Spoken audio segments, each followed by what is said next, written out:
जय माँ भवानी दोस्तों, मैं कल्याण भगत स्वागत करता हूँ आपका अम्बे कल्याण चैनल पर। दोस्तों, आज की वीडियो में मैं जो आपको जानकारी दूंगा वह आपको ध्यानपूर्वक सुननी है। दोस्तों, आज की पूरी वीडियो साधना से ही संबंधित है। देखिए दोस्तों, कोई भी व्यक्ति हो, जीवन में उस व्यक्ति को जो अनुभव प्राप्त होते हैं उसी के अनुसार वह बताता है। दोस्तों, हमारे अंदर कमी कहाँ रह जाती है जब हम साधना करते हैं तो दोस्तों कई प्रकार के साधक होते हैं। कुछ साधक ऐसे होते हैं जो सांसारिक कार्यों की पूर्ति के लिए साधना करते हैं, यानी हमारे सांसारिक कार्य बन जाए। यानी कुछ व्यक्ति सांसारिक कामनाओं को लेकर ही साधना क्षेत्र में उतरते हैं। और कुछ साधक ऐसे भी होते हैं जिनके अंदर सांसारिक कामनाएं तो होती ही है, लेकिन उन्हें एक सहारा चाहिए। वह एक इष्ट के प्रति समर्पित होकर जीना चाहते हैं। उनको एक ऐसा साथी चाहिए जिसके साथ वह निर्भय होकर रह सकें। दोस्तों, व्यक्ति के अंदर कामनाएं भी हैं, वासनाएं भी हैं, लेकिन इन चीज़ों के होते हुए भी वह अपने इष्ट को चाहते हैं और उनका आशीर्वाद प्राप्त करना चाहते हैं। इसके विपरीत कुछ साधक ऐसे होते हैं जो इस संसार से भयग्रस्त होते हैं। संसार में जन्म मरण, दुख, संताप, इन सारी चीज़ों को देखकर उनका मन व्याकुल हो जाता है। उनको ऐसा लगता है कि इस जगत में हमारा कोई साथी नहीं है, कोई सहारा नहीं है जो आपके दुखों को बांट सके। दोस्तों, बाहर से तो ऐसे कई व्यक्ति होते हैं जो आपको सांत्वना देते हैं। वह आपकी समस्याओं को दूर करने में आपका साथ भी देते हैं, पर आप अपने आप को अंदर से अकेला ही समझते हैं। यानी कुछ साधक ऐसे होते हैं जो इस संसार से भयग्रस्त होकर इस आध्यात्मिक मार्ग पर चलते हैं। कुछ साधक ऐसे होते हैं जो केवल अपनी कामनाओं, अपनी इच्छाओं की पूर्ति के लिए आते हैं कि मेरा काम हो जाए, मेरा वह काम हो जाए, मेरा यह काम हो जाए। चाहे कोई भी इष्ट देवता हो, कोई भी भगवान हो, बस उनका काम हो जाना चाहिए। उनको अपना काम बनाना है, इसीलिए वे साधना करते हैं। दोस्तों, जिनकी सांसारिक कामनाएं होती है वह भी बहुत कठोर साधनाएं करते हैं।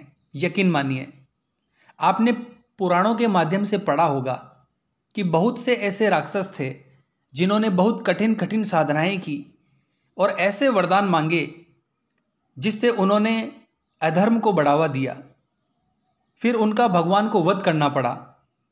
तो दोस्तों, ऐसा नहीं है कि कोई व्यक्ति कठोर साधना कर रहा है तो वह सिर्फ भगवान को पाने के लिए ही कर रहा है। अब दोस्तों, एक साधक ऐसे होते हैं जिनको साधना के द्वारा या भजन कीर्तन के द्वारा भगवान को पाने की इच्छा हो जाती है। उनके अंदर ईश्वर को पाने की एक व्याकुलता होती है और यह साधक ईश्वर की विशेष कृपा को प्राप्त करते हैं। दोस्तों, आपको इस चीज़ को समझना है कि अगर आपके अंदर सांसारिक कामनाएं हैं, मोह माया है और आप साधना कर रहे हैं, तो आपको इन सांसारिक मोह माया वासनाओं के लिए फिर से जन्म लेना होगा। फिर वही दुख, फिर वही संसार, फिर वही कलेश आपको प्राप्त होगा। और अगर आप अंदर से ये सोच लेते हैं कि नहीं, यह सब कुछ नहीं है, मुझे तो केवल परमात्मा चाहिए, लेकिन दोस्तों कभी कभी यह छोटी सी सोच बनाना भी आपके लिए बड़ा मुश्किल हो जाता है। दोस्तों, मेरी बात सुनकर आप अपनी बुद्धि से निर्णय बना लें परमात्मा को पाने का कि मुझे भगवान को प्राप्त करना है। लेकिन दोस्तों, यह चीज़ आपके अंदर से नहीं आएगी। यह अंदर से तभी आएगी जब आप सच्चे मन से साधना करेंगे। आपको निष्ठापूर्वक भगवान का नाम जप करना होगा, मंत्र जप करना होगा। तो धीरे धीरे दोस्तों, नाम जप के द्वारा, मंत्र जप के द्वारा आपकी शरणागति प्रभु के चरणों में होने लगेगी। इसके लिए सबसे पहले जो भी आपके इष्ट देव हैं उनके चरणों में आपको पूर्ण रूपेण समर्पित हो जाना है। मन कर्म और वचन से, तीनों से आपको समर्पित हो जाना है।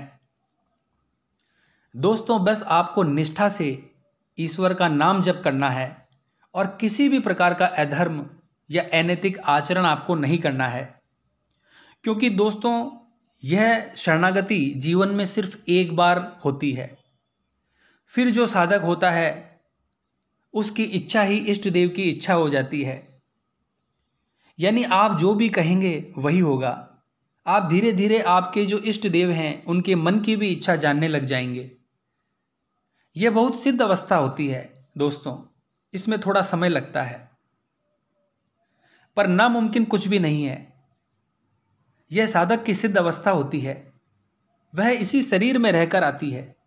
आपको यह बिल्कुल नहीं सोचना है कि शरीर छूटने के बाद कुछ होता होगा, ऐसा बिल्कुल भी नहीं है। जब व्यक्ति का हृदय इष्ट देव के चरणों में समर्पित हो जाता है तो उसके हृदय में इष्ट देव का वास हो जाता है। इस शरीर पर आपका अधिकार नहीं रहता, इस शरीर पर आपके प्रभु का अधिकार हो जाता है, और यह सिर्फ नाम जप के द्वारा ही होता है, क्योंकि कलयुग में नाम जप की महिमा अपरंपार है। कलयुग में नाम जप का बहुत अधिक महत्व है। अगर हमारे अंदर सांसारिक वासनाएं रहती है और इन वासनाओं को रखते हुए हम भजन करते रहें, देखिए दोस्तों, भगवान आपकी सभी इच्छाओं को पूरी करते हैं। आपके सभी काम, आपकी सभी कामनाओं को ईश्वर पूर्ण करेंगे। लेकिन जब काम वासनाएं आपके अंदर रहेगी तो इस चीज को पाने में आपको बहुत देर लगेगी।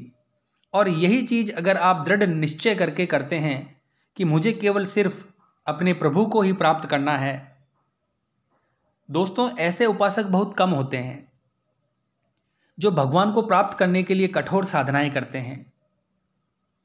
आप देखना दोस्तों, यदि कोई व्यक्ति परमात्मा की प्राप्ति के लिए साधना करता है तो उसका मन विचलित हो जाता है, उसका ध्यान भटकता है। और अगर कोई व्यक्ति अपनी सांसारिक कामनाओं के लिए साधना करता है तो वह कठोर साधना कर सकता है और करता भी है, एकाग्र होकर साधना करता है। इसी से आप अनुमान लगा सकते हैं कि अभी हमारे अंदर प्रभु को प्राप्त करने की इच्छा पूरी तरह से नहीं आई है। अभी आपको कह दिया जाए कि आपको अपने इष्ट देव या प्रभु को प्राप्त करने के लिए साधना करनी है तो आपको साधना से चिढ़ होने लगेगी। ऐसा क्यों होता है? क्योंकि आपकी इच्छा ही नहीं होती है प्रभु को प्राप्त करने की। दोस्तों हर व्यक्ति को पता है कि पाप क्या है, पुण्य क्या है, फिर भी वह अनजान बनता है। अगर आप इन चीज़ों का ध्यान रखकर नाम जप करेंगे तो यकीन मानिए आप सभी चीज़ों से मुक्त हो जाएंगे। कोई भी प्रारब्ध कितना ही बड़ा क्यों ना आ जाए, वह आपको प्रभावित नहीं कर सकता। क्योंकि जब भगवान को पाने की इच्छा से जब भजन किया जाता है तो भजन यानी नाम जप, मंत्र जप बहुत जल्दी जागृत हो जाता है, क्योंकि आपकी भावना बहुत पवित्र है।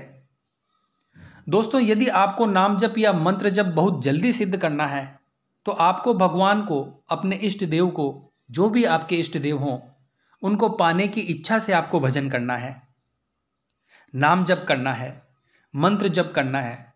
आपको और किसी चीज़ के बारे में नहीं सोचना है। मैं सच बता रहा हूँ दोस्तों, संसार के जितने भी पदार्थ हैं वह आपको परेशान नहीं करेंगे। हमें सबसे पहले अपने हृदय को, अपने विचारों को पवित्र बनाना है। दोस्तों अगर आप इस प्रकार से चलोगे तो थोड़े दिनों बाद वही नाम जप, मंत्र जप आपकी शरणागति कराएगा। ऐसा आप करते हैं तो धीरे धीरे आपकी इच्छा और आपकी प्रभु की इच्छा एक हो जाती है, और जो भी आप पाना चाहते हैं वह नाम जप के माध्यम से, मंत्र जप के माध्यम से आपको प्राप्त होता है। ऐसी कोई चीज़ नहीं है दोस्तों जो मनुष्य प्राप्त नहीं कर सकता साधनाओं से। बस ज़रूरत है थोड़ी हिम्मत की, एकाग्रता की और दृढ़ निश्चय की। तो आशा करता हूँ आज की यह जानकारी आपके लिए उपयोगी साबित होगी। तो मिलते हैं नेक्स्ट वीडियो के माध्यम से। जय माँ अम्बे, जय श्री कल्याण।